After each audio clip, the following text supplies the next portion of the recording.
রাজধানী পল্লবীতে এক নারী সাংবাদিককে সংঘবদ্ধ ধর্ষণের অভিযোগে দুজনকে গ্রেপ্তার করেছে পুলিশ।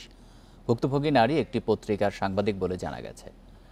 মঙ্গলবার গণমাধ্যমকে এই তথ্য নিশ্চিত করেন পল্লবী থানার ভারপ্রাপ্ত কর্মকর্তা মোহাম্মদ নজরুল ইসলাম। এই ঈদে জামা জুতো অ্যাক্সেসরিজের ডিসকাউন্ট।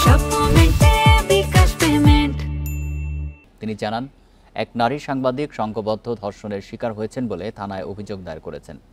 অভিযোগটি তাৎক্ষণিক আমলে নিয়ে অভিযুক্ত দুজনকে গ্রেপ্তার করা হয়। পল্লবীর বালুরমাঠ ইস্টার্ন গার্ডেন গ্রিন সিটির ৩য় তলায় এই ঘটনা ঘটে। ভুক্তভোগী ওই নারী সাংবাদিক ঢাকা মেডিকেলের ওয়ান স্টপ ক্রাইসিস সেন্টারে চিকিৎসাধীন রয়েছেন।